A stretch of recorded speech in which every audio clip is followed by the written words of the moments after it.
Lastly, we would be remiss if we did not acknowledge the recent history of the winner-take-all effort.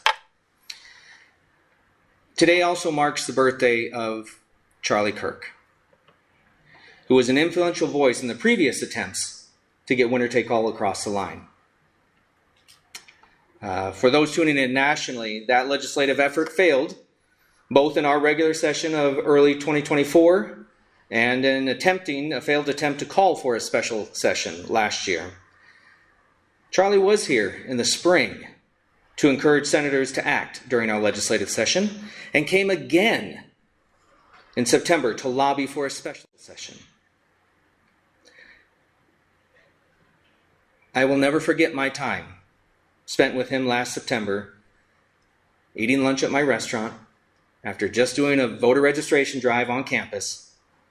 We'd walked all the way back to my restaurant, watching an Oregon Ducks game because he loved the Oregon Ducks. He was here because he wanted to make one final effort to connect to a few senators. And unfortunately, that just wasn't working out. So I said, let's take you back to the stadium and you can see what Husker football is like. Maybe encouraging him to be a Husker fan versus a Ducks fan. And so we walked back across the sea of red, with people walking and driving, recognizing him instantly, obviously standing head and shoulders above the crowd. Charlie Kirk, Charlie, that's Charlie. And as we walked and worked our way up to the East Skybox, he truly believed that this was an opportunity that he could make a difference here in Nebraska, not just nationally, not just for President Trump and the presidential election. In our conversations, it was because he believed in Nebraska and the uniqueness of Nebraska and what we could do. As we get up there and we get to a skybox and we have an opportunity, we happen to walk by the one senator he was there to meet. Purely a godly chance. And we introduced him to the senator, and then we walked into the other skybox that we were heading to. And I'll never forget, because even in his efforts, which now are reaching success, he could go talk to the senator, see what he could accomplish with him. He still turned to me and said, Eric, do you want to go help? He could have simply dismissed me and said, thanks for getting me here. Talk to you later. Good luck.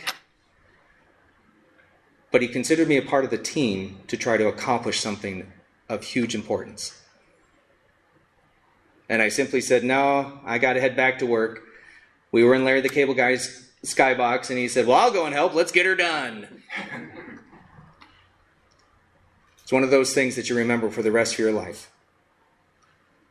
I want to be clear. Our efforts for winner take all began long ago.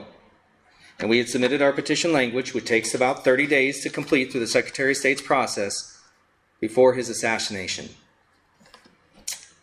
This was in anticipation of a strong, growing relationship, not only with him and Turning Point Action, but also national efforts, influencers, people that believed in Nebraska, believed in the importance of the winner-take-all system for Nebraska, and people who believed in just making a difference. Charlie's early efforts and the national attention he brought helped pave the way for today, for this moment. And we honor that legacy by bringing this initiative directly to the people, starting today on his birthday. I was updating him this year, and in a message earlier in the spring, I had told him about this plan, that it would take some time to get to fruition, but his direct words were to me, I am all in to help.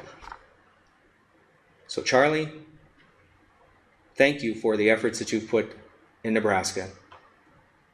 And we're going to do this, just as people from Turning Point had asked us to continue to do this effort. We're going to do this for Nebraska. We're going to do this for the nation. And part of my heart is going to do this for Charlie.